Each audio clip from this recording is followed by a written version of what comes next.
So our next speaker is Dr. Rasha Buhumaid, who is an emergency medicine assistant professor and consultant physician in United Arab Emirates. She is also the president of the Emirates Society of Emergency Medicine and an expert in point-of-care ultrasound and medical education. She is going to be presenting a paper about echo in cardiac arrest. Dr. Buhumaid, thank you very much. Hello, good afternoon, everyone. Good evening to some of you, maybe good morning to others. Assalamu alaikum wa rahmatullah. My name is Rasha Buhumaid. Thank you, Dr. Christmas, for the introduction, and thank you to the scientific committee for inviting me to be part of this event. It's truly very exciting, and there's so much really to learn from colleagues. So my name is Rasha Buhumaid, and I'm an emergency physician. And like Dr. Christmas said, my main area of interest is point of care ultrasound as well as medical education. So allow me to share my screen.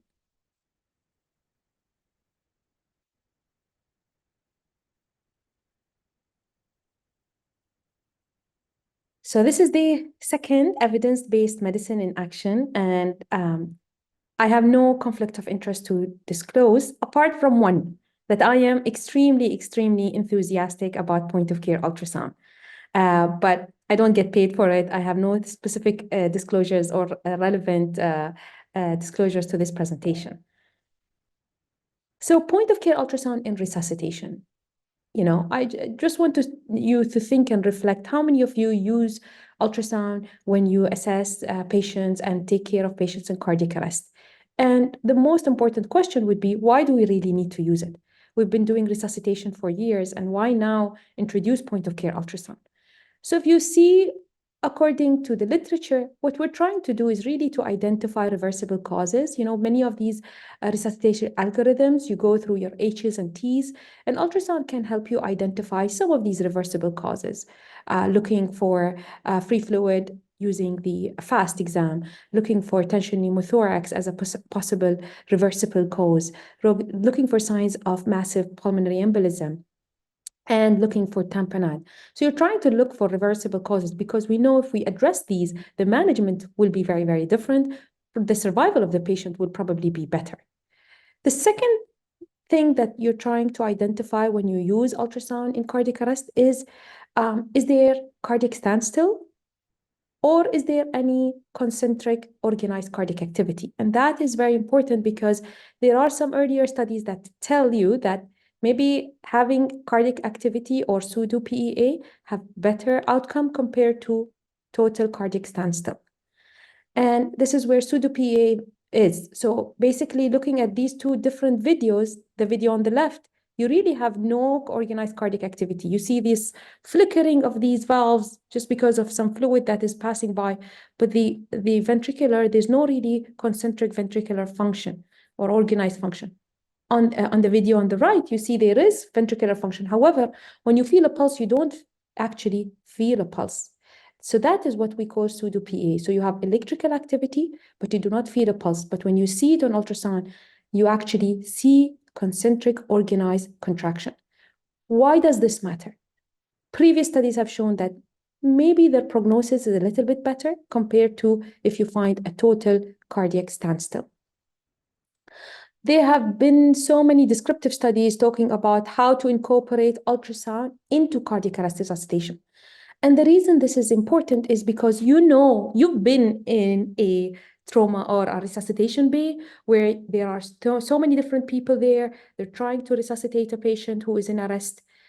There is organized chaos, but it's organized because we've been doing this using algorithms for a long time. Now, having added technology, which is basically this point-of-care ultrasound, coming into the picture, there's been attempt to try and really fit it in within your cardiac arrest management.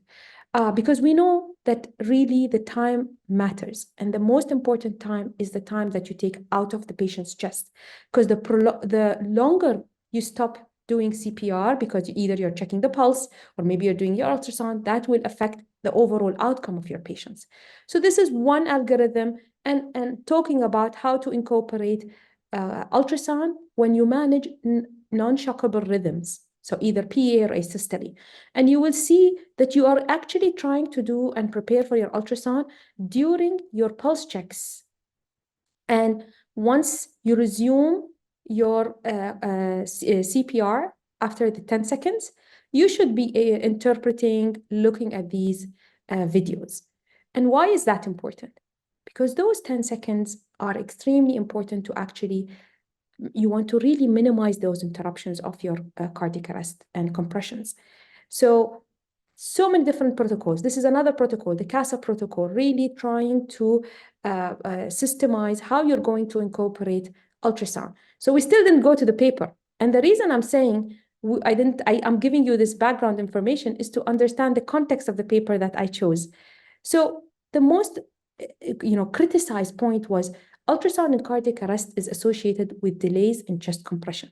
And this is what made the AHA really in 2020 really caution against using POCUS in cardiac arrest unless you really have the expertise and have an algorithm to use it. Because this study has shown that cardiac arrest, using POCUS during cardiac arrest, is associated with significant increase of duration in pulse check, doubling the 10 seconds maximum duration recommended in the guidelines. So this is a concern. And then there were updates that coming out that, oh, maybe instead of using the transthoracic echo, transesophageal echo is a promising solution for using ultrasound in cardiac arrest. So the study I'm going to talk to you about, or critically appraise, is this study, is that transesophageal echo during cardiopulmonary resuscitation is associated with shorter compression pause compared to transthoracic echo. And this was published, and you have here the references relevant to it in 2019, so not very new, in Annals of Emergency Medicine by Fair and all. What was the study objective? The study really aimed to determine if transesophageal echo during cardiopulmonary resuscitation is associated with shorter compression pauses compared to transthoracic echocardiography or the manual pulse checks, because we know some of us still do these manual pulse checks. So what is the methodology? This was a retrospective observational study. Again, this is very important because when you're going to think about what my previous colleague was saying, is this generalizable? Is this study valid? So understanding what type of study is very, very important. So it is a retrospective, it's observational, it's a single center in an urban emergency department. And that emergency department is a level 1 trauma center. It's a tertiary care facility that is staffed by board-certified emergency physicians, as well as they also have a residency training program. It's a 3-year residency program with an average volume of 50,000 patients annually. So who did they include in their study? These are adult patients, so 18 years or older, and suffered from either medical or traumatic cardiac arrest and presented with CPR. And they had a video captured of that resuscitation. And this was for almost from March 2016 to May 2017, for almost over a year. So what did they do? There were 2 trained abstractors that blinded to the study hypothesis that reviewed these digital videos of the CPR attempts, and they recorded the timing and duration of all the poses of chest compression until the efforts of the resuscitation was ceased. And what they did is that they compared the CPR compression pause duration between all 3 groups, the TEE group, the transesophageal echo group, as well as the manual pulse check. So what did their study show? So during that period, they actually enrolled 25 cases only. So just be mindful. So in one whole year, only 25 patients who came, 23, so majority of them were medical arrests, only 2 of them were traumatic arrests. So this is important, so you know what is the context and what is the patient population that they are enrolled. Among these 25 arrests, so they actually analyzed the 208 CPR poses. And you would see most of these poses, enrolled with transthoracic echoes. You have 25% of them had transesophageal echoes. And then the majority, close to 60%, actually had the regular manual palpation of the pulse. It's important to see that they excluded the causes that were paused because of other procedures, not for pulse checks. And these are because of either repositioning the CPR device, switching providers, moving the patient, so other reasons. And therefore, they ended up with 132 pause for the analysis. And you would see that majority of them, again, were because of, the pause was for manual palpation. And then next was the transesophageal echo, followed by the transthoracic echo. So the transthoracic echo was the smaller group in this subset. Now, this is the characteristics of the patient enrolled. You would see like most of the patient enrolled came in with pre-hospital arrests. And then majority were female, 52% were female, and 68% was unwitnessed arrest with, and 80% of them did not have any bystander CPR. And 56% did not really know what is the initial rhythm on presentation. These are important factors when you look at this paper because it's very, very important to compare it with what is the typical patient population where you see in cardiac arrest. At least in the patient population I see, definitely pre-hospital is common, and they are usually unwitnessed with no bystander CPR. So in terms of the patient population, it seems the same. The patient population had 12% ROSC. This is it's comparable to, in general, the cardiac resuscitation results. So what did their study find? The transthoracic echo, the pulse pause time was about 18 seconds compared to transesophageal echo, which had 7 seconds of pause.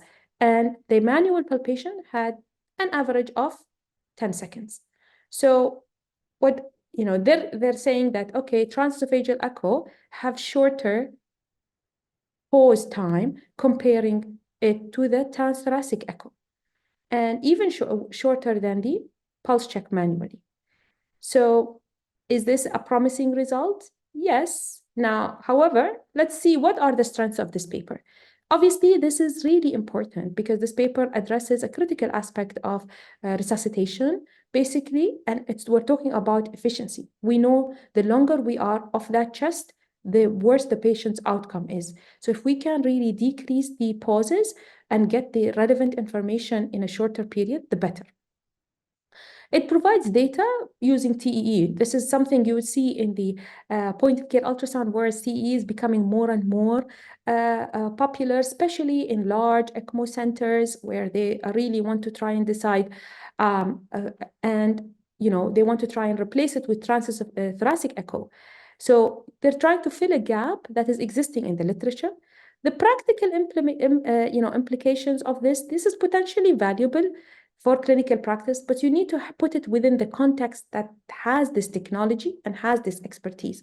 So advantages of TEE is really is reducing the CPR, but how is it generalizable?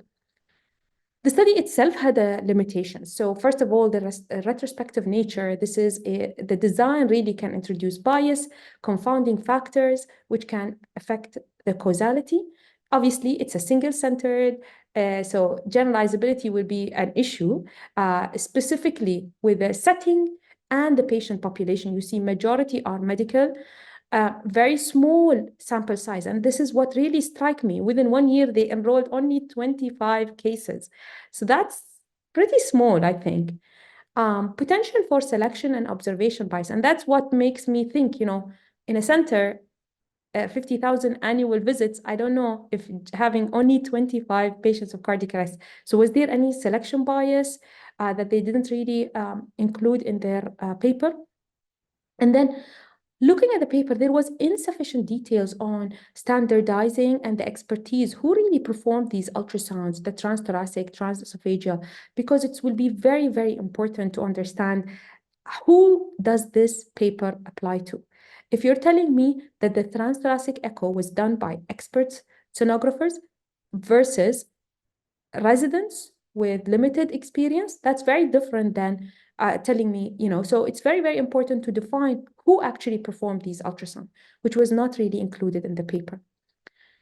Now, the data collection, it is a retrospective, so it really depends on these abstractors. There are confounding factors, variabilities in the practitioners, like I said, specifically to this skill and the technique, because we know that echo is considered one of the, I would say, the more challenging point of care ultrasound application. So it depends really on what is the skill set of the provider when performing the skill. In terms of external validity or generalizability, really, the findings is very, very specific to urban emergency departments with, academic. It looks like it's an academic center, skilled staff, and it seems like they have the transthoracic and transesophageal. It's an ECMO center. And the patient population, again, these are adult patients, obviously. You would see, yes, they said that they will enroll trauma, but they only had very limited trauma patients. So obviously, it doesn't, makes us worried about generalizing this result. So in general, the primary outcome, compression pause duration, is a crucial factor in maintaining effective CPR. And we know that it directly affect myocardial perfusion and patient outcomes. So the study concludes that maybe introducing TEE might offer some benefits comparing to transthoracic echo by shortening the compression pauses. However, this really study that I will probably not, make a big change, but I will keep that in horizon. And maybe, this is probably maybe going to be in our future practice, but it will take some time. We need large-scale, robust studies with very clear background on the expertise that is required to introduce TE in the emergency department. Who's going to do it? What level of experience did these practitioners have? But I will keep that in mind because I think this is the future of resuscitation, is probably will include TE, will be part of our skill set as emergency physicians. Thank you, and I'm happy to answer any questions. I hope I didn't take longer than the allocated time.